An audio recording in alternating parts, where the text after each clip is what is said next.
ॐ शान्ताकारं भुजगशयनं पद्मनाभं सुरेशं विश्वाधारं गगनसदृशं मेघवर्णं शुभाङ्गं लक्ष्मीकान्तं कमलनयनं योगिभिर्ध्यानगम्यं वन्दे विष्णुं भवभयहरं सर्वलोकैकनाथम्।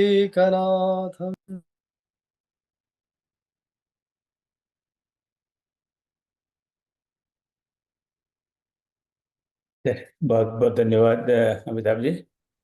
तो आज का कार्यक्रम आरंभ करते हैं प्रभु का नाम लेकर।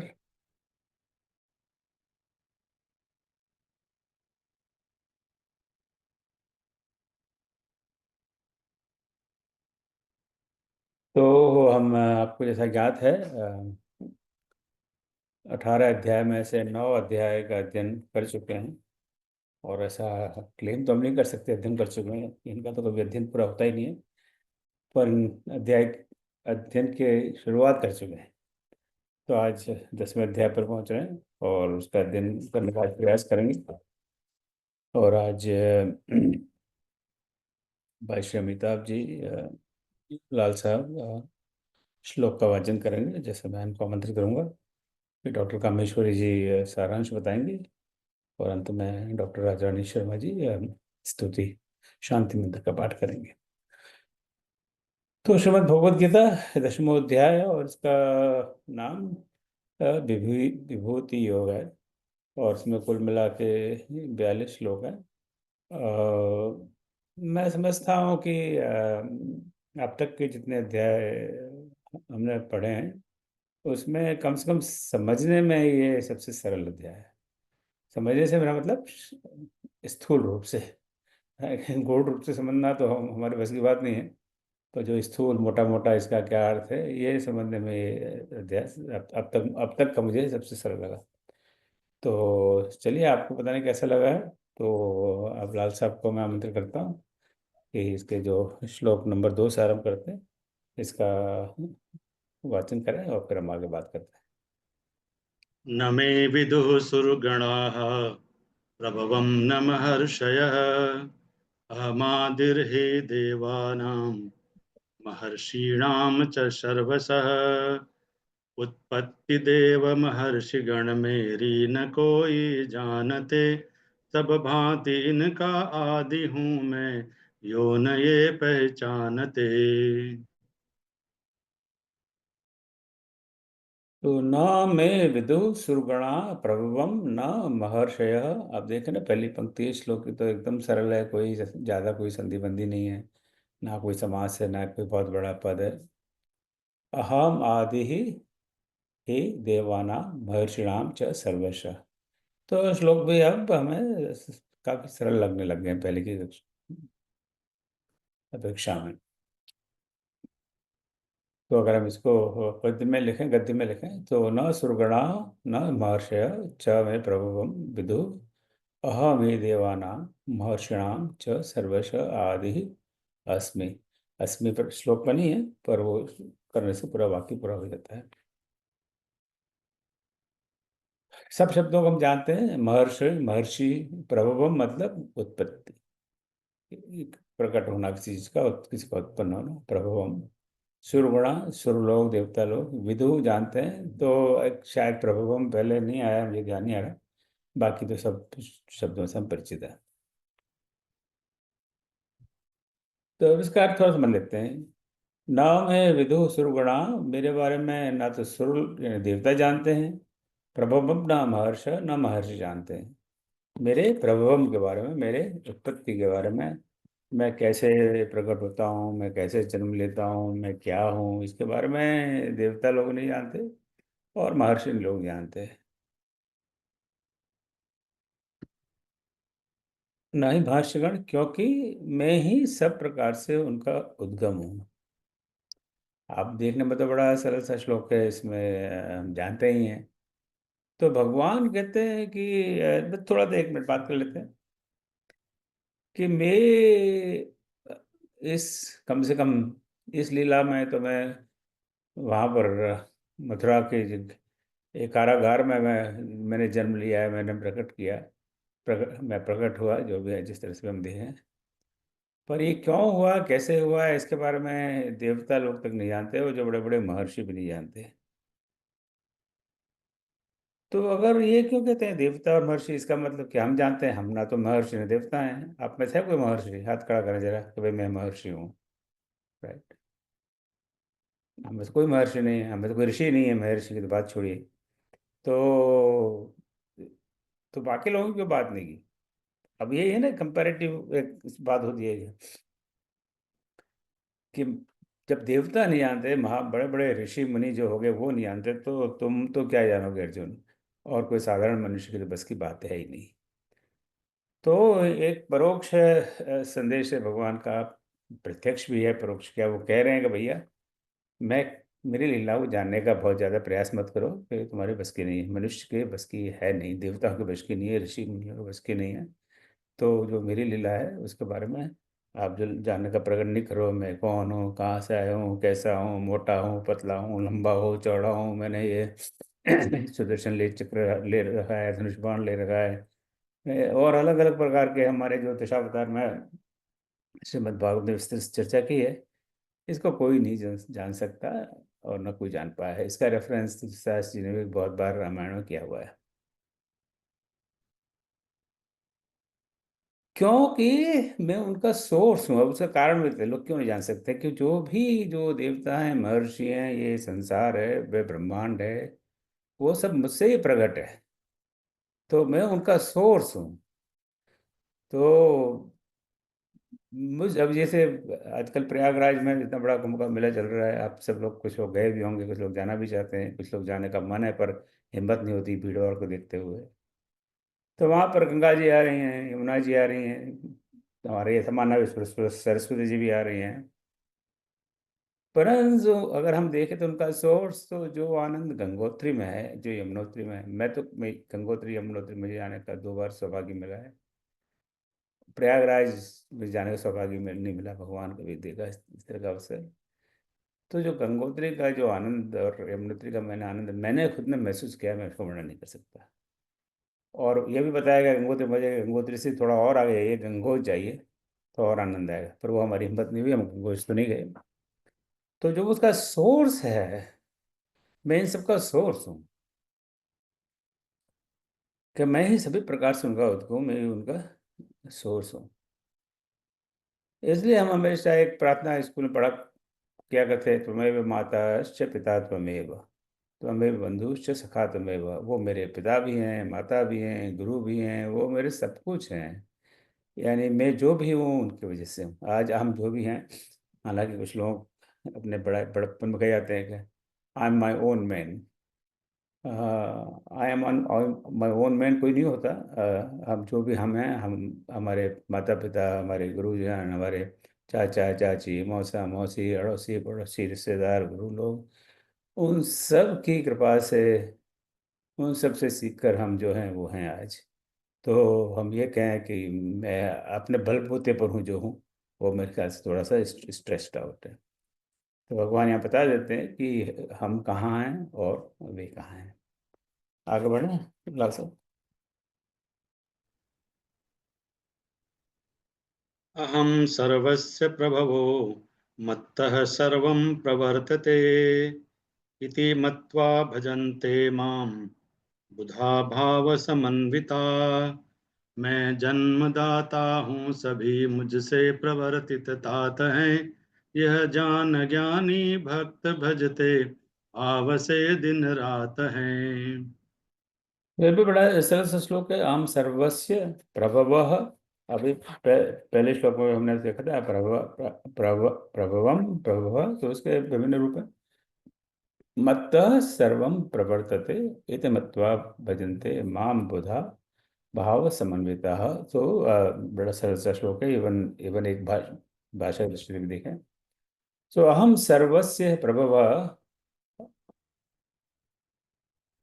अस्मि मत्तः सर्वं प्रवर्तते इति मत्वा बुधा भाव संविता माम भजन्ते। तो अपनी जो उन्होंने बात कही, उसी बात को आगे लेके चलते हैं। यहाँ सभी शब्दों से, पदों से परिचित हैं। बुधा यानी बुद्धिमान, और भाव समन्विता, भावना के साथ। मन के साथ, श्रद्धा और भक्ति के साथ भजनते बजते हैं, सो मैं ही सबकी उत्पत्ति का कारण हूँ। अभी एक मिनट, अभी थोड़ी देर पहले कहा उन्होंने, हमने शायद सुना नहीं, तो भगवान ने कहते हैं सुना नहीं, मैं दोबारा कहता हूँ। तो जो कहा था वो श्लोक नंबर 2 था, अभी श्लोक नंबर 8 है। बीच में 4-5 श्लोक हमने चर्चा करनी। तो भगवान बार बार हमें याद दिलाते हैं कि मैं ही सबकी उत्पत्ति का कारण हूँ।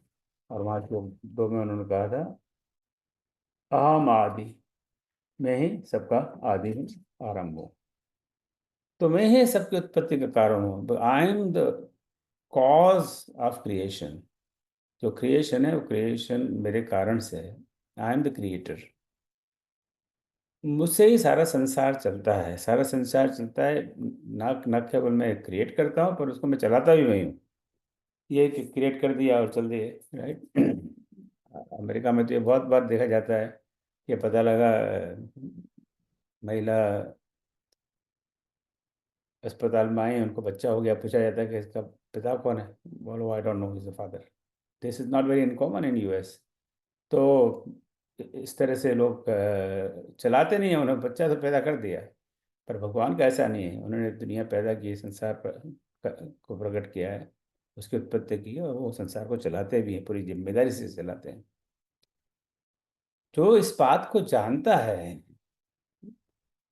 मन से मानता है, श्रद्धा भक्ति के साथ, जो इस गुण देखने में तो बड़ा सरल सा, हम सब यदि कोई ऐसा मत होगा, नास्तिक हो तो बात अलग है, जिसमें थोड़ी भी भगवान में श्रद्धा हो, चाहे वो किसी भी धर्म का हो, हिंदू हो, ईसाई हो, मुस्लिम हो, बौद्ध हो, जैन हो, और भी बहुत सारे धर्म हैं, वो सब इस बात को मानते हैं कि भगवान ने सब कुछ प्रकट किया है और भगवान ही सब कुछ चलाता है। नास्तिकों की बात अलग है।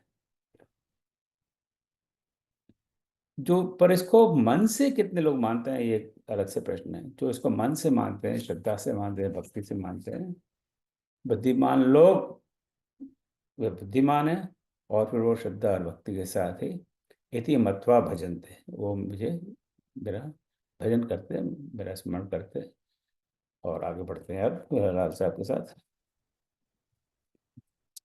स्वयमेवात्मनात्मानं वेत्त्व त्वं पुरुषोत्तम भूतभावन भूतेश देवदेव जगत्पते।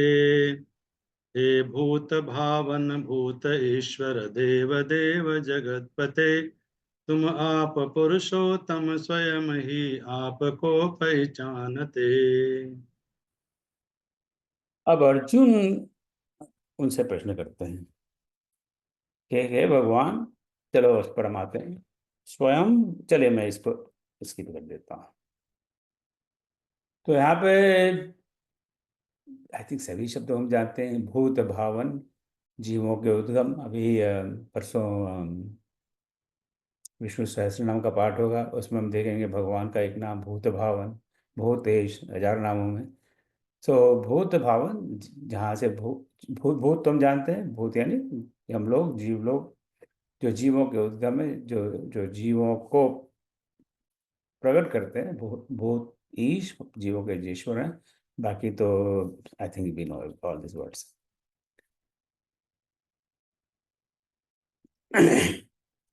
तो अर्जुन कहते हैं कि हे पुरुषोत्तम।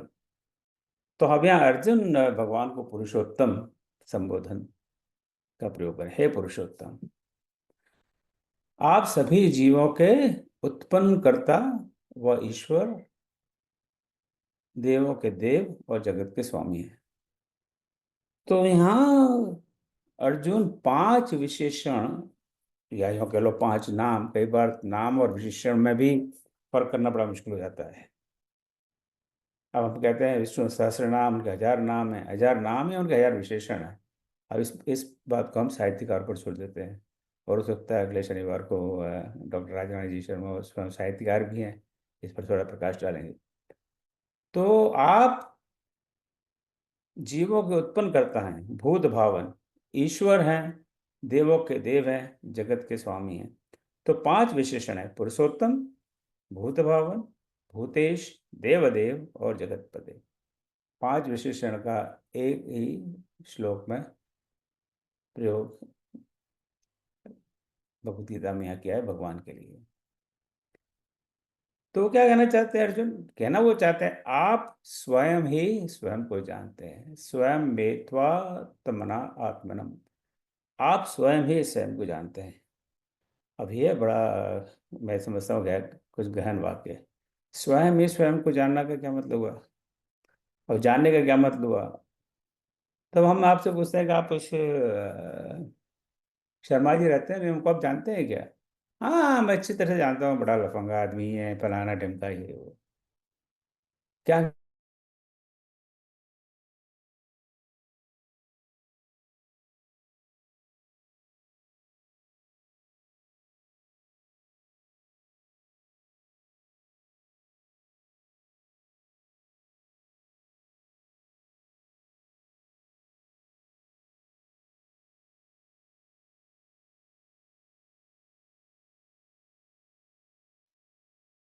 आवाज नहीं आ रही है।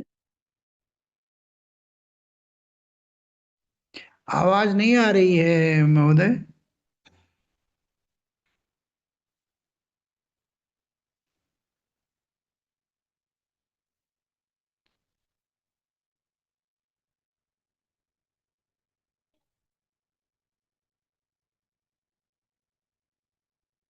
ऋषि कृष्ण सुन रहे हैं आप मेरी बात?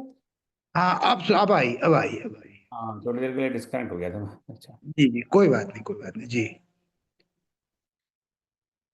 तो मेरा ये बंगला है, मेरे दो बेटा है, एक बेटी है, एक बेटा अमेरिका में रहता है। इस तरह से हम अपने आप को जानते हैं, राइट। इनफैक्ट आज मैं सुबह सोच रहा था कि हमें एक एक्सरसाइज करनी चाहिए हम सबको। हालांकि मैंने स्वयं ने की नहीं है। हमको एक कागज लेना चाहिए जो एक रेगुलर A4 साइज का या लेटर साइज का, और उस पर लिखें कि मैं अपने बारे में क्या जानता हूँ, बस। अपने लिखें और अपने पास रखें, किसी को देने की जरूरत नहीं है। फिर कल ऐसा करें, कल ऐसा भी करें, वैसा भी। फिर दोबारा लिखा मैं अपने बारे में क्या जानता हूँ, पर वो और लोगों को बताने के लिए। और फिर उन दोनों को कंपेयर करें कि आपने क्या लिखा। एक एक्सरसाइज दे रहा हूँ, ट्राई दिस। एक एक एक एक कागज, एक एक एक स्टैंडर्ड पेपर लीजिए, जो एक क्या होता है यहाँ अमेरिका में उसको लेटर साइज कहते हैं, इंडिया में A4 कहते हैं। अपने हाथ से उस पर लिखिए कि मैं क्या हूँ, मैं कौन हूँ, जो भी है। और सिर्फ अपने लिए, किसी को बताना नहीं है। उसको लिखिए, अपने पास रख लिया, किसी को नहीं बताना, ना अपने बेटे को, बेटी को, पति को, पत्नी को, किसी को नहीं बताना। उसको अपने सेफ डिजर्ट वॉल्ट में, जहाँ आपके डायमंड का हार रखा हुआ है, उसके साथ रख दीजिएगा। फिर कल दूसरा लिखिए जो और सारी दुनिया को बताना है। कोई पूछेगा भाई आप कौन हो, तो भाई ले पढ़ ले यार, मैं ये हूँ, मेरे दिमाग को चाट रहा है। फिर उसकी तुलना कीजिए उन दोनों में, क्या कोई फर्क है या वही है जो आपने उसमें लिखा और उसमें लिखा है। Try this exercise. मैं करने का प्रयास करूँगा, मैंने किया नहीं है। तो पता लग जाएगा हम स्वयं को कितना जानते हैं। सो क्या हम अपने आप को जानते हैं? अपन अपने आप को भी नहीं जानते। तो यहाँ पर अर्जुन भगवान को कहते हैं आप, हम तो अपने को नहीं जानते, हम आपको क्या जानेंगे? हमें यही नहीं पता हम क्या हैं, हम क्या कर रहे हैं, क्यों कर रहे हैं, हमें we have no idea what are we doing. तो आपको जानना तो बहुत बड़ा दूभर है, बहुत मुश्किल है। आप स्वयं ही स्वयं को जानते हैं। दाऊ नो, अगर इसको लैटिन पुरानी अंग्रेजी में कन्वर्ट किया है, दाऊ नो दाई सेल्फ। आप अपने आप को जानते हैं, स्वयं को आप जानते हैं, और कोई हम जान नहीं पाता। तो चूंकि आप अपने आप को जानते हैं, तो फिर आप ही बताइए आप कौन है, हम तो आपको जान नहीं सकते। तो उसके बारे में आगे क्या वो कहते हैं, आप लाल साहब से सुनते हैं। विस्तरेणात्मनो योगं विभूतिं च जनार्दन, भूयः कथय तृप्तिर्हि शृण्वतो नास्ति मे मृतम्। भगवन कहो निज योग और विभूतियां विस्तार से, भरता नहीं मन आपकी वाणी सुधामय धार से। तो अभी अर्जुन ने भगवान को कहा कि भाई आप अपने आप को जानते हैं, यू नो योर सेल्फ।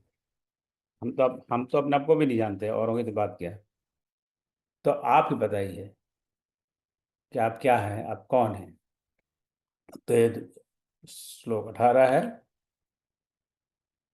थोड़ा मैं समय का भी ध्यान रख रहा हूँ।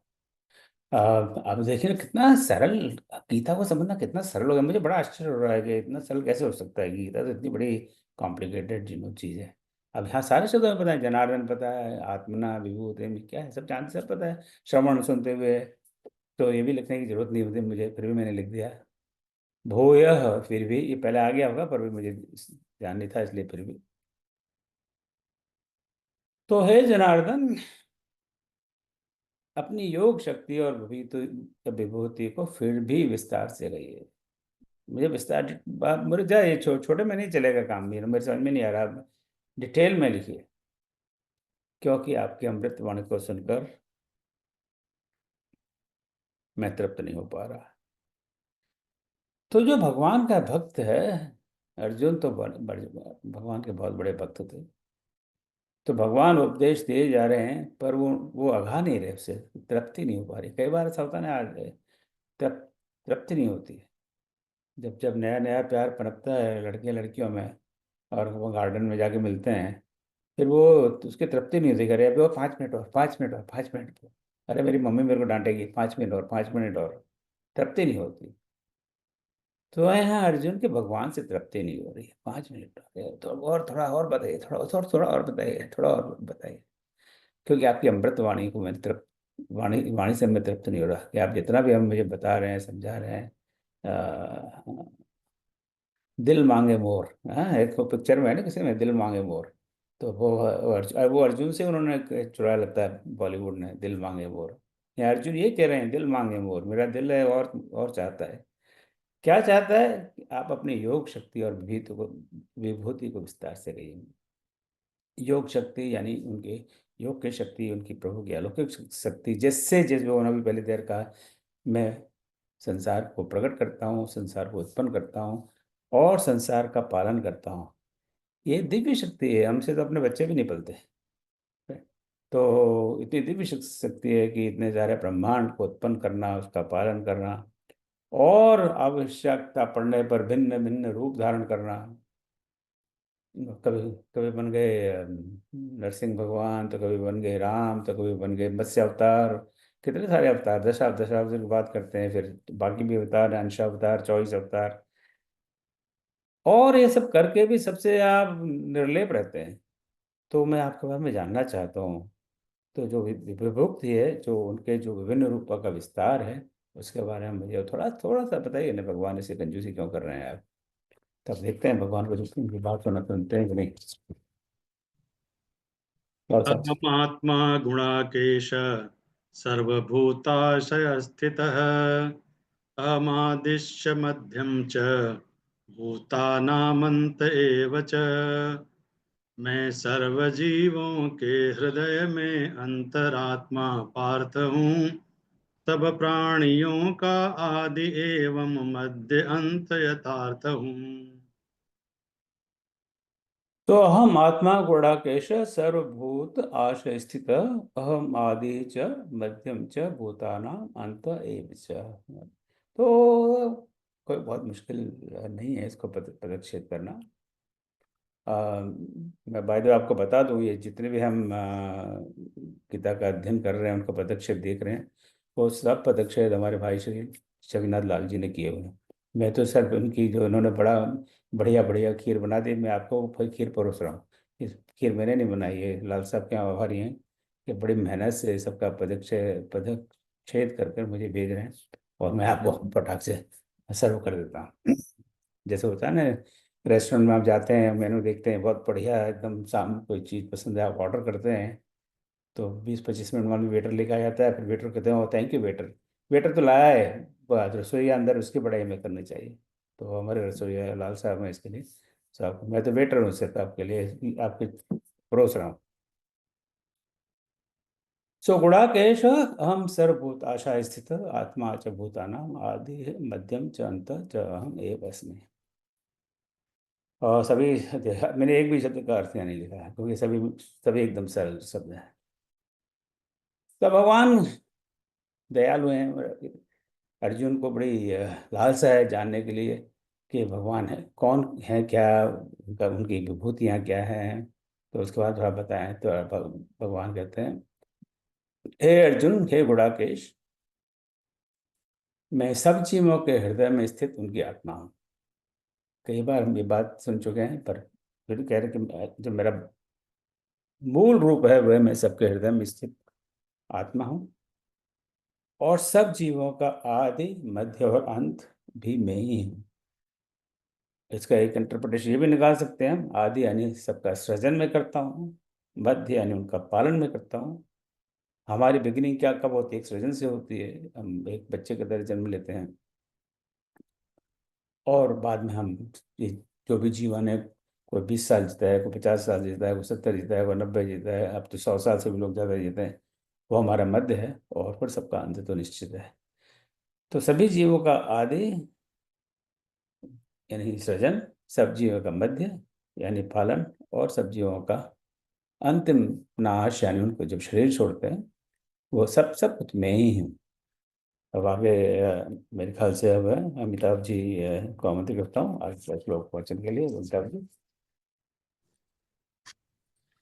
वेदानां सामवेदोऽस्मि देवानामस्मि वासवः इन्द्रियाणां मनश्चास्मि भूतानामस्मि चेतना मैं सामवेदों में तथा सुरवृंद भी च सुरेंद्र हूँ मैं शक्ति चेतन जीव में मन इंद्रियों का केंद्र हूँ। अब भगवान अपनी विभूतियों के बारे में बताते हैं, और उसमें इतने सारे श्लोक हैं, हमने कुछ कुछ श्लोक लिए हुए हैं। आप तो पूरी गीता का अध्ययन कर ही रहे हैं, तो जैसे जैसे बाकी अन्य श्लोकों को पढ़ेंगे तो बड़ा आपको आनंद आएगा। और ये हर सारे श्लोक काफी सरल भी है, समझना इतना मुश्किल भी नहीं है। सो वेदानाम सामवेदः अस्मि, देवानां वासवः अस्मि, इंद्रियाणां मनः अस्मि, च भूतानां चेतना अस्मि। अब एक वासव ये इंद्र है, और बाकी सारे पद हम सब जानते हैं। तो वो कहते हैं वेदानाम साम वेद अस्मि, जो वेद हैं उनमें मैं सामवेद हूँ। देवानाम अस्मि वासव, देवों में इंद्र हूँ। इंद्रियाणाम मन च अस्मि, और इंद्रियों में मैं मन हूँ, और समस्त जीवों में चेतना हूँ। तो जिन भौतिक स्थूल वस्तुओं से हम लोग थोड़े बहुत परिचित हैं, भगवान जानते हैं कि उनको हम थोड़ा समझ पाए, तो उनसे उनको हमें स्मरण कराकर बात करते हैं। तो जैसे हम देख लें, देव, पहले मैं देवों की बात करूँ, कहते हैं देवों में इंद्र हूँ, और हम शुरू से इस बात को पढ़ते आए हैं, सुनते आए हैं कि देवों के जो राजा हैं वो इंद्र हैं, उनको हम देवराज भी कहते हैं, देवेंद्र। तो सबसे उत्तम जो देव है, सबसे बड़ा देव है, वो इंद्र है, इंद्रदेव। इसमें भी श्री कृष्ण भगवान की वो बचपन की कहानी हमें याद है कि वहाँ पर ब्रज में गो इंद्र की पूजा होती थी। तो उन्होंने कहा, ये क्या इंद्र की पूजा करते हो तुम? गोवर्धन की पूजा करो। ये गोवर्धन से हमें सारा कुछ अनाज भी मिलता है, हमारे पशुपालन भी होते हैं, और वो सारी कहानी में इंद्रदेव नाराज हो गए, और उन्होंने बहुत भारी वर्षा की। उन्होंने एक उंगली पर गोवर्धन महाराज को ऊपर अपने ऊपर ले लिया, और सारा उनसे सारी रक्षा की। तो इंद्र को देव, जो भी देव हैं उनमें सबसे बड़ा देव, इसलिए वो उनके राजा माने जाते हैं। इंद्रों में मैं देव हूँ। वेदों में मैं सामवेद हूँ। वेदों के बारे में हम जानते हैं, 4 वेद हैं, सामवेद, अम, ऋग्वेद, अथर्ववेद, यजुर्वेद, अथर्ववेद। तो इन चारों वेदों में कहते हैं मैं सामवेद हूँ। अब क्यों कहते हैं? अब कुछ विद्वानों ने इस प्रकार का अर्थ निकाला है, क्योंकि सामवेद अत्यंत मधुर स्तुतियों से युक्त है। भगवान की स्तुतियाँ बहुत हैं, मधुर स्तुतियाँ हैं, इसलिए भगवान को वो सबसे ज़्यादा प्रिय है। शायद अभी हम सब कल्पना ही कर सकते हैं, अब उस समय भगवान ने 5,000 साल पहले अर्जुन के युग को क्यों कहा, उसका 100% करेक्ट आंसर चाहिए तो हमको भगवान को ही फोन करना पड़ेगा। बाकी सब लोग तो हम कल्पना कर सकते हैं। इंद्रियों में मैं मन हूँ। अब हमारी बहुत सारी इंद्रियां, कई बार बात कर चुके हैं, राइट? जो हमारे आँख है, कान है, त्वचा है, जिह्वा है, नाक है, ये स्थूल फिर ये बोलने की शक्ति है, हाथ है, पैर है, उपस्थ है, गुदा है। ये सब स्थूल शक्तियां, इंद्रियां हैं, पर सबसे जो सूक्ष्म जो इंद्रिय है वह मन है, 11वीं इंद्रिय। तो इंद्रियों में मन होके, मन से ही बाकी सारी इंद्रियां संचालित होती हैं। मन कहता है कि अरे यार आज लड्डू खाने हैं, तो एकदम लार टपकने लगती है। तो मन के बारे में हमारे संतों ने, महापुरुष ने बहुत बहुत कुछ लिखा हुआ है। तो सबसे श्रेष्ठ इंद्रिय वो मन है, इसलिए मैं इंद्रियों में मन हूँ। वो कह सकते हैं इंद्रियों में हाथ हूँ, नहीं नहीं, उन्होंने कहीं नहीं कहा कि मैं इंद्रियों में हाथ हूँ या आँख हूँ या कान हूँ। मैं इंद्रियों में मन हूँ और समस्त जीवों में मैं चेतना हूँ।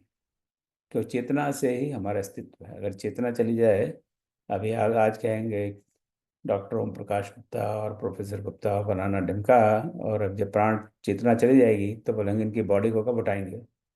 तब ये वो व्यक्ति तुरंत बॉडी हो जाता है। माँ बाप, पति पत्नी भी बॉडी कहने लग जाते हैं आपको, क्योंकि वो चेतना ही परमात्मा है। तो समस्त जीवों में चेतना हूँ। चलिए एक लगेगा श्लोक सुनते हैं।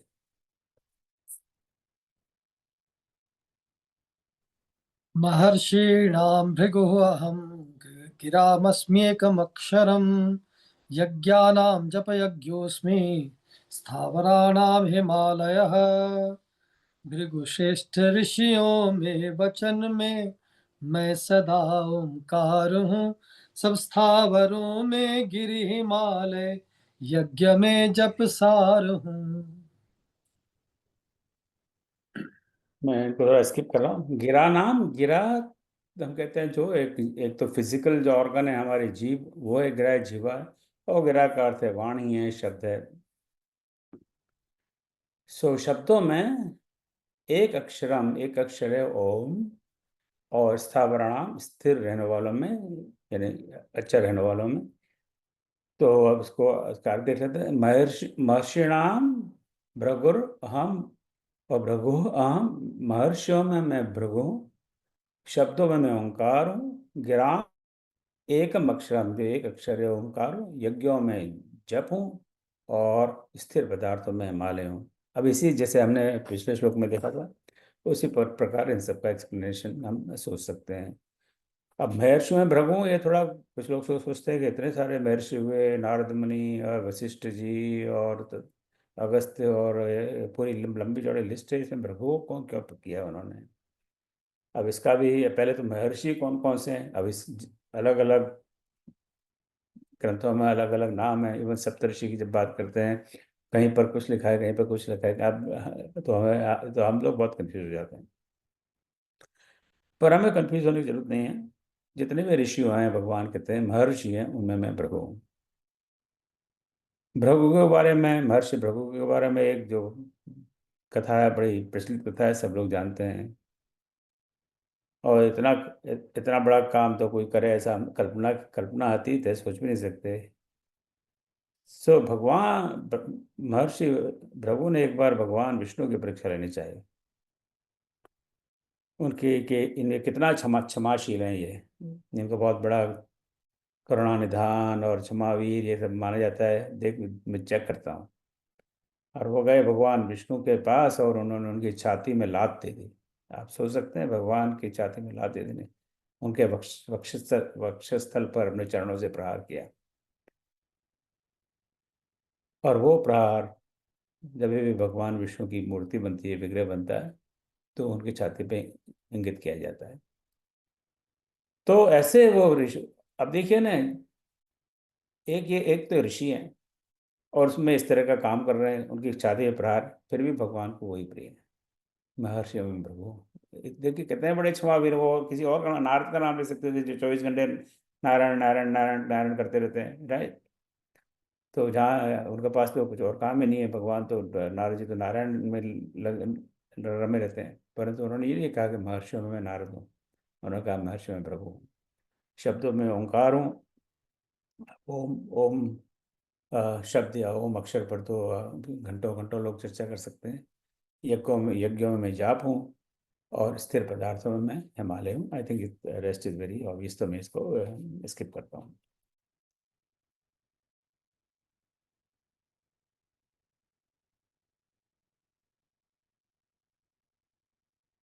आप म्यूट पर हो गए।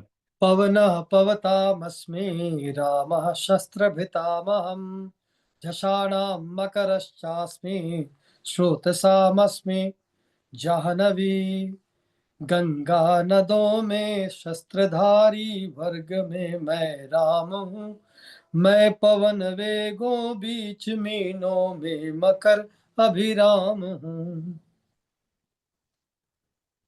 अब उसी प्रकार से अपनी विभूतियों को बताते हुए हम श्लोक 31 पे हैं।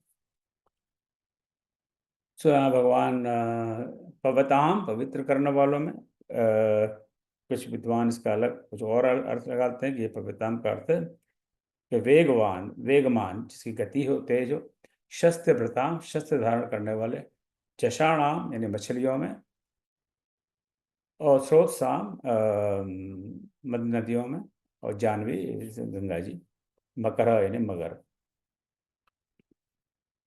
सो पवन पवताम अस्मि, पवन में मैं वायु हूँ, पवित्र पवित्र पवित्र करने सॉरी तो उल्टा कह गया मैं।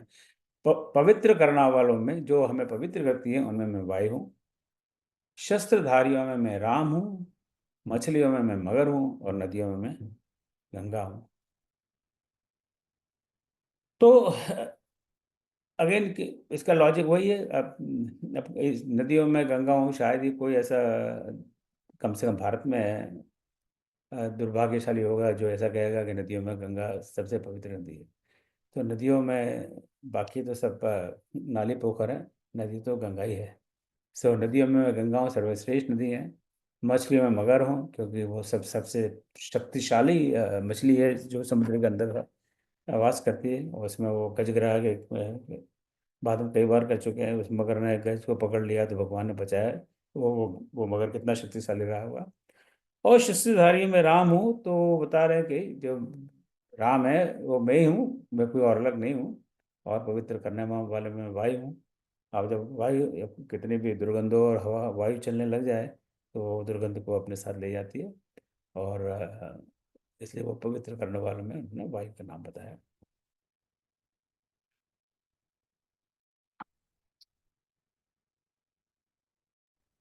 वृष्णीनां वासुदेवोऽस्मि पाण्डवानां धनञ्जयः मुनीनामप्यहं व्यासः कविनामुशना कविः मैं विष्णुओं में वासुदेव व पांडवों में पार्थ हूँ मैं मुनिजनों में व्यास कवियों बीच शुक्र यथार्थ हूँ। तो वृष्णि नाम यानी वृष्णि कुल में, अभी इसके बारे में थोड़ी बात करेंगे। और उष्णा इस शुक्राचार्य, अब जैसे इनके बात करेंगे तो क्लियर हो जाएगा। सो अब वृष्णि कुल में मैं वासुदेव हूँ, पांडवों में मैं अर्जुन हूँ, मुनियों में मैं व्यास हूँ, और कवियों में शुक्राचार्य हूँ। अब वृष्णि कुल क्या है? तो जिस कुल में भगवान श्री कृष्ण का पालन हुआ, बड़े हुए, वो है वृष्णि कुल। उसमें मैं वासुदेव हूँ, यानी सबसे बड़े श्रेष्ठ विष्णु कुल में जो भी व्यक्ति हुआ है वो स्वयं भगवान श्री कृष्ण है। और उनसे श्रेष्ठ कौन हुआ? तो जो यादव वंश है, तो उसमें वृष्णि वंश है, और वृष्णि वंश में फिर जो इस समय वो भगवान स्वयं है, वासुदेव है। पांडवों में मैं अर्जुन हूँ।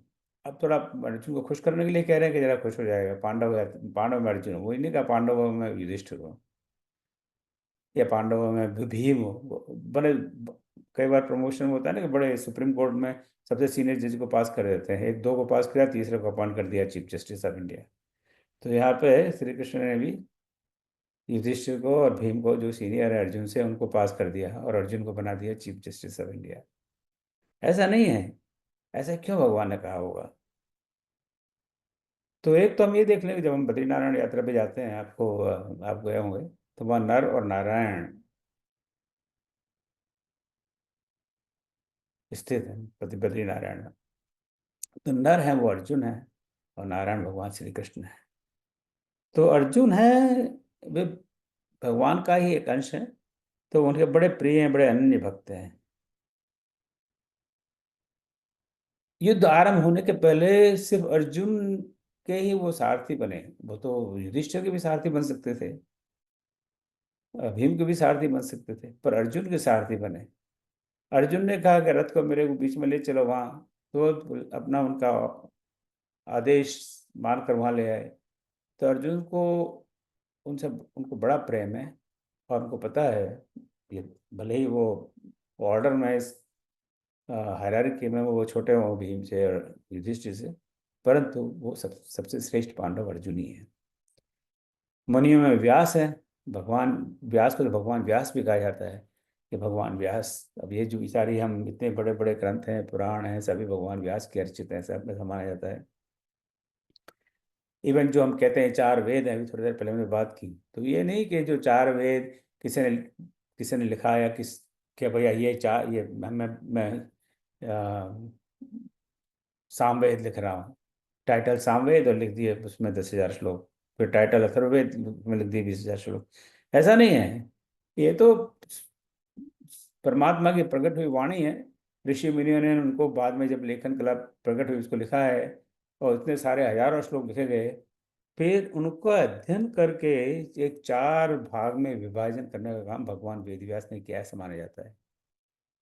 तो भगवान वेदव्यास ने बड़ा एडिटिंग, जो एडिटर का आजकल रोल होता है, वो एडिटिंग का काम किया है। जो भी वेदों की रचनाएं तो लिखी गई, बहुत लिखी गई, क्या उनकी रचना बहुत बरसों पहले हो गई थी, हजारों साल पहले हो गई, पर उनको कंपाइल करना और उनको एक चार भाग में विभाजन करना, उनको नाम देना, ये भगवान वेदव्यास ने किया है। तो कितने बड़े ये मुनि हैं, पुराणों के भी रचयिता माने जाते हैं, और इसलिए वो भगवान के एक अंश अंश अवतार हैं और अंशावतारी भी हैं।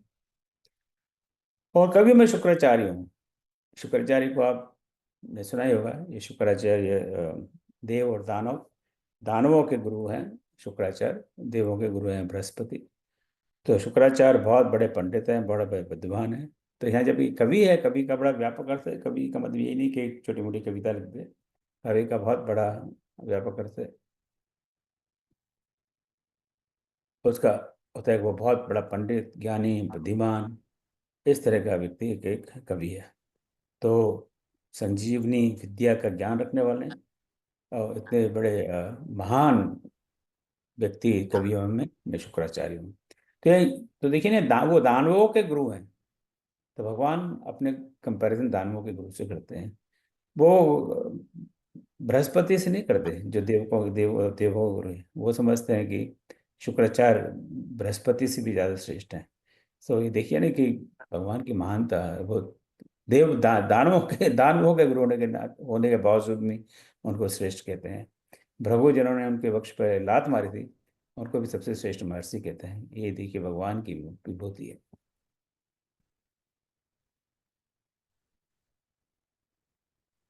यच्चापि सर्वभूतानां बीजं तदहम् अर्जुन, न तदस्ति विना यत्स्यान्मया भूतं चराचरम्। इस भांति प्राणी मात्र का जो बीज है, मैं हूँ सभी, मेरे बिना अर्जुन चराचर है नहीं कोई कभी।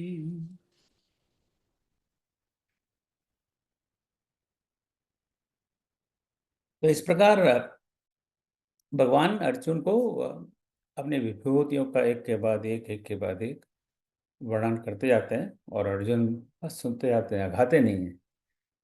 जब बहुत बढ़िया चीज़ अपने को मिलती है तो हम उससे अघाते नहीं हैं। तो बड़े स्वादिष्ट अमृत मिल रहा है अर्जुन को, और वो अघा नहीं रहे हैं। तो भगवान क्या कहते हैं? यत् चापि सर्वभूतानां बीजं तत् अहम अर्जुन, न तत्स्ति विना यत् स्यात् मया भूतम चरचरम। तो बहुत मुश्किल नहीं, एक भी शब्द का मैंने अर्थ नहीं लिखा। सो हे अर्जुन, सभी जीवों का बीज भी मैं ही हूँ। तो ये मेरे ख्याल से कोई नई बात नहीं है। बीज से ही हर चीज़ प्रकट होती है। तो बीज से पेड़ बनता है। तो कोई भी जो चीज़ उत्पन्न होती है उसका सोर्स, बीज, रूट, जड़ मैं ही हूँ। ऐसा कोई चर और अचर नहीं है जो मुझसे रहित हो, या इसका मतलब कि मैं सब में व्याप्त हूँ। कोई चर हो चाहे अचर हो, हर जगह हर व्यक्ति में, हर पुरुष में, हर नारी में हर जीव में मैं व्याप्त हूँ। अब एक और श्लोक से सुन लेते हैं। यत् यत् विभूतिमत्सत्त्वं श्रीमदूर्जितमेव वा तत्तदेवावगच्छत्वं मम तेजोंश संभवम्। जो जगत में वस्तु शक्ति विभूति श्री संपन्न है, वे जान मेरे तेज के ही अंश से उत्पन्न है।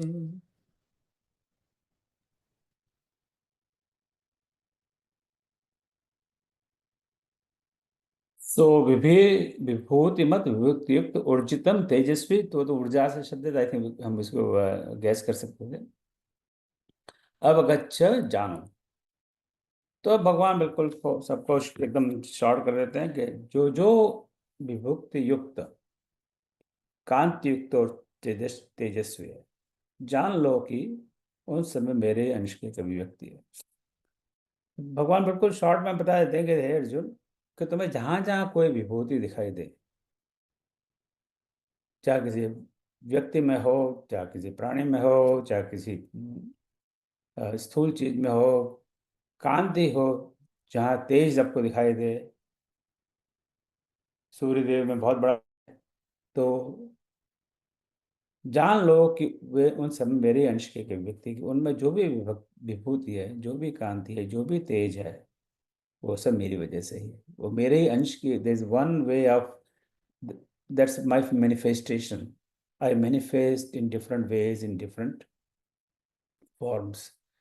सो ये मेरे ही अंश की अभिव्यक्ति है। इसका मतलब कि है कि जो भी ऐश्वर्य है, हम देख, किसी तरह का भी ऐश्वर्य हो, कोई बहुत बड़ा बंगला हो, कोठी हो, वो भी ऐश्वर्य है, तो वो भी भगवान का ही एक अंश है, राइट। या कोई बहुत बड़ा प्रधानमंत्री बन गए तो बहुत बड़ा तेज है, वो भी भगवान का ही एक अंश है। भगवान नहीं है, भगवान का ही एक अंश है।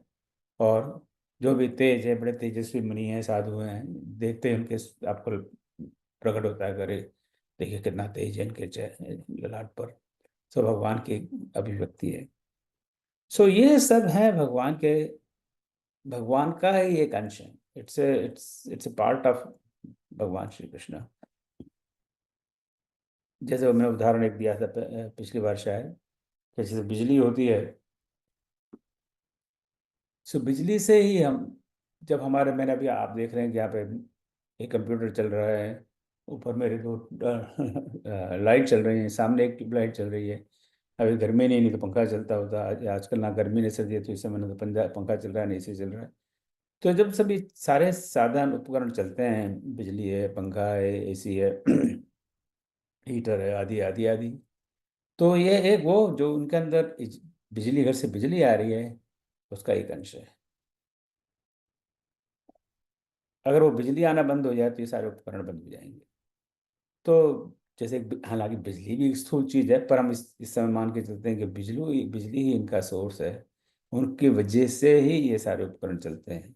तो हम जब जब किसी चीज को प्रकाशमान देखें, तो हमें सोचना चाहिए कि इसकी पीछे जो, इसकी जो रूट है, रूट कॉज है, और वो उसकी जो बिजली, घर से बिजली आ रही है, वो है, ना कि अपने आप में इनका कोई प्राण नहीं है। बिजली आना बंद हो जाए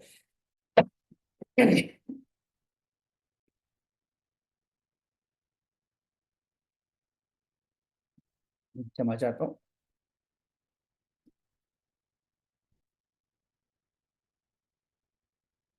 तो ये सारे बिजली पंखे बंद हो जाएंगे। इसी तरह अगर भगवान का जो अंश हमारे अंदर है, वो अंश जब निकल जाता है, जब हमारी चेतना हमसे दूर हो जाती है, तो फिर हमारी वही हालत होती है जैसे कोई पंखा हो, वो पड़ा हो, चल नहीं रहा हो, क्योंकि बिजली नहीं है, बिल्कुल निरर्थक हो जाता है।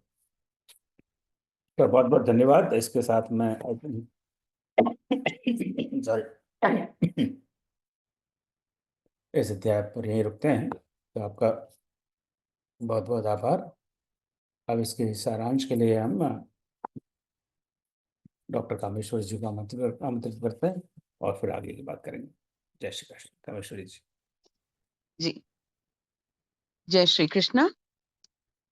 अध्याय 10 विभूति योग, इसका सारांश मुझे कहने के लिए बोला गया है।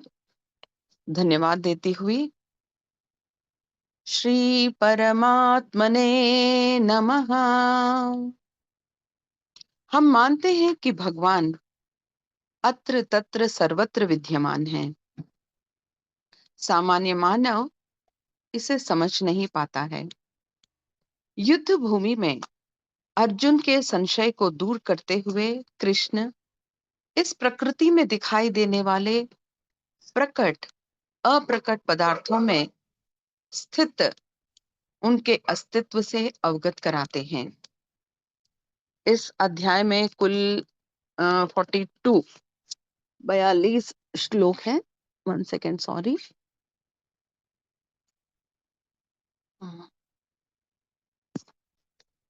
और सबसे पहले मैं बताना चाहूंगी विभूति का तात्पर्य। भगवान की अगर आप शब्दकोश देखेंगे तो उसमें हमें बताया जाता है कि विभूति के जो अर्थ हैं वे हैं भगवान की दिव्य समृद्धि, महान ऐश्वर्य, रहस्यमय शक्तियां, सिद्धि या पवित्र भस्म, उनको हम कहते हैं विभूति। और विभूति शब्द के लिए अनेक पर्याय भी दिए गए हैं, जैसे धन, वित्त, संपदा, विभूति, दौलत, संपत्ति, इनको भी हम विभूति कहते हैं। अब सुनते हैं इसका सारांश। अध्याय के प्रारंभ में, अंत में योग के प्रभाव को, उसको जानने से क्या होगा, यह बताया गया है। और फिर कृष्ण कहते हैं कि प्रेम से, मन से निरंतर तुम ध्यान करते रहो, भजन करो, योग करो। और ये सब करने में क्या प्रमुखता है या क्या उसको करने से क्या होगा, यह भी बताया है। और फिर भगवान अर्जुन से कहते हैं कि देखो, मैं तुम्हारे हित के लिए जो भी है बातें मैं बताऊंगा, वे सब रहस्यमयी बातें हैं। जो मेरे पास है वो मैं तुमको बताऊंगा। और उसे तुम्हें कैसे सुनना है? ध्यान से सुनना है। ये नहीं कि बिना मन लगाए अगर सुनोगे तो नहीं, पूरा मन लगा के सुनो। और फिर वो कहते हैं कि भगवान की जो उत्पत्ति है उसका कारण लीला है। यह भी हम बहुत बार सुन चुके हैं। और परित्राणाय साधूनाम की जो बात है उसे भी हमें नित्य प्रति स्मरण करते रहना है। भगवान कहते हैं कि मैं सभी का आदि कारण हूँ। जो व्यक्ति इस बात को जान जाता है वह ज्ञानवान होता है और सभी पापों से मुक्त हो जाता है। और फिर वो कहते हैं कि जो भाव मनुष्य में होते हैं वे भी उन्हीं में है, वो भाव भी उन्हीं में है, यानी भगवान में भी वही भाव है। और फिर कहते हैं कि उनके संकल्प से ही पूरी सृष्टि उत्पन्न होती है। फिर वे कहते हैं कि जो उनकी विभूतियों को जान जाता है, योग शक्ति को जान जाता है, वह निश्चल भक्ति योग से युक्त हो जाता है। और जो उनको निरंतर भजता रहता है उसे वे तत्व ज्ञान योग प्रदान करते हैं, जिससे मनुष्य उनको प्राप्त हो जाता है। फिर हम भगवान को प्राप्त होने के लिए हम एक शब्द का बहुत प्रयोग करते हैं। हम कहते हैं मोक्ष प्राप्त करना। तो कहते हैं मनुष्य मोक्ष प्राप्ति की बात करते हैं, वे चाहते हैं कि हमको मोक्ष प्राप्त हो, परंतु ये मोक्ष क्या है? तो मोक्ष और कुछ नहीं, भगवान के सही ज्ञान को प्राप्त कर लेना और फिर भगवान को प्राप्त हो जाना ही मोक्ष है। फिर विभूतियों का वर्णन करते हैं और कहते हैं कि देखो भाई, सृष्टि में सभी कार्य सुभिते से चले। यानी जैसे हम घर में भी कोई भी काम करते हैं, सारा काम एक ही व्यक्ति सब काम नहीं करता है, वैसे ही सृष्टि में भी सभी कार्य सुभीति से चलें, इसके लिए उसका संचालन सही ढंग से हो, उस पर ठीक ढंग से नियंत्रण हो, और उनके लिए कुछ अधिकारी नियुक्त किए गए हैं। और वे अधिकारी कौन हैं? तो कहा जाता है जैसे रुद्र, वसु, आदित्य, इंद्र, साध्य, विश्वे देवा, मरुत, पितृदेव, मनु, सप्तऋषि, ये सभी भगवान की दिव्य विभूतियां हैं जो अनंत हैं, जिनका कोई अंत नहीं है। और फिर वो कहते हैं कि सभी पदार्थों के आदि मध्य अंत में स्थित होने पर भी, वो कहते हैं व्याप्त होने पर भी भगवान अपने आप को कुछ प्रधान, कुछ श्रेष्ठ पदार्थों में स्थित बताते हैं। और अंत में जब हम चलते हैं अध्याय की ओर, तो अर्जुन को वे गूढ़ाकेश संबोधित करते हैं। तो गूढ़ाकेश का मतलब होता है जिसने निद्रा पर विजय प्राप्त कर ली हो। माना जाता है कि व्यक्ति किसी पर भी नियंत्रण कर सकता है, परंतु अपनी नींद पर वह विजय प्राप्त नहीं कर सकता। फिर अर्जुन ने तो अपनी निद्रा पर भी विजय प्राप्त कर ली है। फिर वे कहते हैं कि अब क्या है, अब जो तुमने प्राप्त नहीं किया, बस एक है जो अज्ञान रूपी निद्रा है, उस पर अब तुमको जीत करनी है, माने जीतना है उसे। और फिर अंत में भगवान कहते हैं कि योग शक्ति के महत्व को वे बताते हैं। और फिर कहते हैं कि यदि तुम इस शक्ति को प्राप्त कर लेते हो तो तुम सब कुछ प्राप्त कर सकते हो, या सब कुछ प्राप्त किया जा सकता है। इस संसार में अब कुछ भी ऐसा नहीं होगा जो इसके अलावा कुछ प्राप्त करने के लिए किसी और शक्ति की हमें आवश्यकता हो। योग शक्ति सबसे श्रेष्ठ, या बस यही एक शक्ति है जिससे हम सब कुछ प्राप्त कर सकते हैं। अस्तु, धन्यवाद।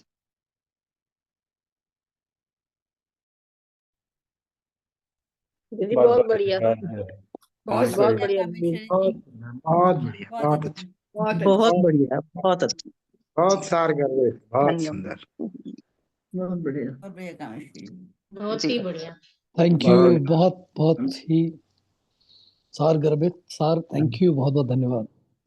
जी। तो इनकी क्या को आज थोड़ी देर में मैं पोस्ट कर दूंगा ग्रुप में, ताकि आप इसको फिर बाद में भी पढ़ सकें। तो परसों तो फरवरी है, 1 फरवरी, फरवरी के पहला सैटरडे, तो क्या करना है बताइए? कहीं चलें पार्टी वार्टी में? सहस्त्र नाम पाठ। विष्णु परसों सहस्रनाम का पाठ। परसों पार्टी है, विष्णु उसमें आपको सहस्त्रनाम। आना है। और मैं पार्टी का इनविटेशन आपको दे रहा हूँ, ये रहा पार्टी का इनविटेशन। हाँ, तो बहुत पार्टी आरंभ होगी रात के 9 बजे, और हम विष्णु सहस्त्र नाम का पाठ करेंगे। तो पाठ करेंगे श्रीमती आशा श्रीवास्तव जी, श्रीमती अदिति पंड्या जी, कामेश्वरी जी, शकुंतला श्रीवास्तव जी, श्रीता श्रीवास्तव जी और अमिता सिंह भाई साहब, ये पाठ करेंगे। और उसके बाद में जो भगवत नाम की चर्चा है वे डॉक्टर राजरानी शर्मा जी करेंगे। तो परसों आइए, पाठ का भी आनंद लीजिए। और फिर विष्णु सहस्त्र नाम जो 1000 नाम है, उसमें से जितने भी नाम हमें डॉक्टर राजरानी शर्मा जी समझाएंगी, उनको हम समझेंगे। और जिन्होंने उसके कोर्स में रजिस्ट्रेशन किया, उसकी फिर एज यूजल बाद में हम एक क्विज पोस्ट करेंगे, जैसे आप जानते ही हैं। और पहला पाठ हमने 4 जनवरी को किया था। संकल्प ही लिया है हम सब लोगों ने, हर महीने के प्रथम शनिवार को हम विष्णु सहस्त्रनाम का पाठ करेंगे। आगे देखो कहाँ तक हम इसमें सफल हो पाते हैं। आपको में से अधिकतर मित्रों को पता है कि अप्रैल 2020 में, जब कोरोना बिल्कुल सेट हो गया था सारे विश्व भर में, तब हमने सोचा कि कुछ ऑनलाइन बैठकर गपशप करते हैं। तो 18 अप्रैल, यदि मुझे डेट ठीक से याद हो तो 18 या 16 अप्रैल को शनिवार को हम कुछ लोग मिले थे इसी पटल पर, और श्री रामचंद्र भवन की ऑनलाइन एक्टिविटीज़ उस दिन आरम्भ हुई थी। तब ये मन में ये भाव था कि जो 10-15 हम फालतू लोग हैं, इसके पास काम काज है नहीं, यहाँ पे आके बैठ के इधर उधर की गपशप करेंगे, और महीने 2 महीने में 1 दिन करेंगे, और 2-4 महीने चलेगा, बाद में सब लोग छोड़ छाड़ के चले जाएंगे, बंद हो जाएगा। पर हुआ ठीक उल्टा ही। तो हमें पता लगा हम ही नहीं सिरफिरे नहीं है, बहुत सारे सिरफिरे लोग हैं इस दुनिया में। तो लोग जुड़ते चले गए और ये बहुत बड़ा ग्रुप बन गया। विभिन्न जो हम हर सप्ताह, हर महीने में 1-2 दिन करना चाहते थे, वो हर सप्ताह हो गया। और उसके अलावा तो आपको पता ही है, गीता का कोर्स और रामायण का कोर्स और कॉन्फ्रेंस और ये भगवान फलाना का। तो उसी 5 साल सफल होने के का श्रेय आप सबको जाता है। आप सबने बड़ा परिश्रम किया, कर रहे हैं। तो उसी का हम उत्सव मनाने का सोच रहे हैं, पंचवर्षीय उत्सव। और ये उसकी डेट है 29 मार्च से 12 अप्रैल। 15 दिन हम लगातार उत्सव मनाएंगे, हर रोज देयर इज सम इवेंट। उस पर एक अभी चर्चा हुई है, और मैं समझता हूँ अगले सप्ताह तक पूरा कार्यक्रम फाइनल हो जाएगा। तो हम आपको तो बताएंगे कि क्या क्या प्लानिंग। तो 29 मार्च से लेकर 12 अप्रैल तक आपके सारे बाकी सारे प्रोग्राम कैंसिल। आपको सिर्फ यही आना, अभी अभी से निमंत्रण दे रहा हूँ। ठीक है। तो 29 मार्च यानी 2 महीने पहले एडवांस आपको मैं आमंत्रित कर रहा हूँ कि आप सब इसमें पधारें, और जितना जिसमें भाग लें, संभव हो आप भाग लें। और उसकी सारी जानकारी थोड़ा बहुत दिनों में, उसके 15 दिन में वो जो हमारी रामायण कॉन्फ्रेंस है, इसमें उसमें 3 या 4 दिन हम रामायण कॉन्फ्रेंस में लगाएंगे।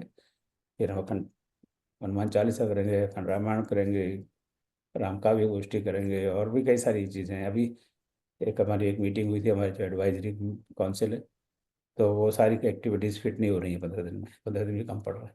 तो अभी आज मैंने थोड़ा टेंटेटिव से शेड्यूल बनाया, तो 15 दिन नहीं बैठ रहे, क्या कम पड़ रहा। तो लेट्स से कि क्या है मुझसे करना। उसमें आपका कोई सुझाव हो तो अवश्य दें। मैंने आपसे एक वोट मांगा था कि अगले गुरुवार को मेरा इस गीता की क्लास करें या ना करें। तो बहुमत तो यही है कि क्लास रद्द करने की कोई आवश्यकता नहीं।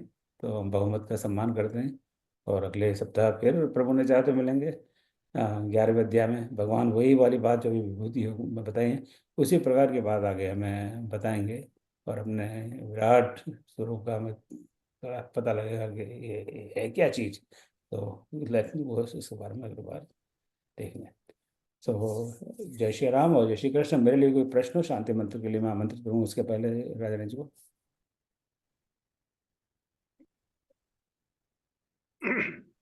हाँ देवी जी है।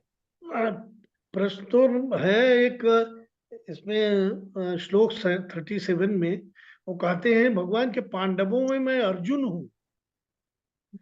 तो जब खुद ही अर्जुन है तो फिर अर्जुन अर्जुन को क्या सुना रहे हैं? फिर ये इस तरह की भ्रांति क्यों होना? हाँ, पांडवों में अर्जुन हूँ इसका मतलब ये नहीं है कि मैं अर्जुन हूँ। ये निकल रहा है पांडवों में अर्जुन ही। जैसे पांडवों में सबसे श्रेष्ठ पांडव अर्जुन है, क्या यही है ना? क्या आप लोग कुछ अलग अलग समझ में आ रहा है? कोई नहीं कहेगा मैं अर्जुन हूँ, तो वो तो ये कहेंगे मैं तो मगर भी हूँ। मैं जो जितने भी सारे उन्होंने बात की है, तो वो कहाँ गए? मैं भृगु हूँ, मैं ओंकार हूँ, मैं हिमालय हूँ, तो भगवान हिमालय हैं। वो ये नहीं कह रहे। वो ये कह रहे हैं कि जितने सारे जो स्थिर पदार्थ हैं इस दुनिया में, उसमें से सबसे श्रेष्ठ क्या है, सबसे उत्तम क्या है? सबसे उत्तम तो हिमालय है। हिमालय से उत्तम स्थिर पदार्थ कौन सा है? ऐसी स्थिर वस्तु कौन सी है? कोई नहीं है। तो वो सबसे श्रेष्ठ है। तो इसलिए उनमें से पांडवों में सबसे स्थिर पदार्थ में सबसे श्रेष्ठ हिमालय, उसी प्रकार मैं सबसे श्रेष्ठ हूँ। अर्जुनों में जैसे सबसे श्रेष्ठ पांडव है, और पांडवों में उल्टा कह रहा हूँ, पांडवों में सबसे श्रेष्ठ अर्जुन है, उसी प्रकार मैं सबसे श्रेष्ठ हूँ। मैं मतलब हर चीज में मैं श्रेष्ठ हूँ।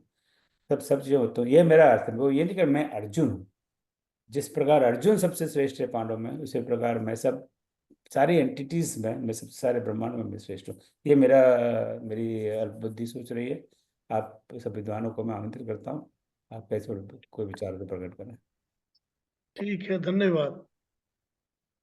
किसी का कोई विचार इसमें? आप बिल्कुल मेरा खंडन कर सकते हैं। मेरा नहीं नहीं तो सर, आपने बिल्कुल सही कहा। भगवान बेसिकली बता रहे हैं कि उनके तेज की अभिव्यक्ति हम कहाँ देख सकते हैं। तो जो भी श्रेष्ठ वस्तु, व्यक्ति या जड़ चेतन वर्ग, जो जो कुछ भी है, जो श्रेष्ठतम दिख रहा है, वही है प्रभु के तेज की अभिव्यक्ति। क्योंकि उन्हें ये बताने की इसलिए आवश्यकता है कि उदाहरण उदाहरण हम स्कूल में बच्चों को उदाहरण से बताते हैं कि तो ये उदाहरण देकर बताना पड़ रहा है। नहीं तो ये सब कहने की जरूरत है क्या है? सारी विभूतियां होंगी। जब अर्जुन ने कहा कि और आप और बताइए, मेरी समझ में पूरी बात आई नहीं। मेरा पेट नहीं भर रहा, मैं खा नहीं रहा आपके इस अमृतवाणी से। तब भगवान ने कहा अच्छा मेरे को कहाँ, मैं सो रहा था आराम से, तूने जगा दिया, चलो बताता हूँ। नहीं आपने बैठ क्या क्षीर सागर में आराम से भगवान आराम कर रहे हैं और अर्जुन बार बार कुरेद रहा है कि बताओ बताओ बताओ। अच्छा ठीक है अभी बताता हूँ। और तो लेकिन श्री कृष्ण ये भी तो कहता है कि मैं सभी में हूँ। जब सब में है तो हाँ श्रेष्ठ अलग बताने की क्या जरूरत। हाँ यही तो बात है। ऐसा क्यों है भाई? मैं सभी में मैं होकर भी मैं सभी नहीं हूँ, ये भी तो कहते हैं वो। तो फिर सभी में नहीं। आप थे, आप आपके जो बच्चे हैं उनमें आप हैं, पर आप अपने आप बच्चे नहीं हैं। आप अपने बच्चों में है कि नहीं? हाँ है ना?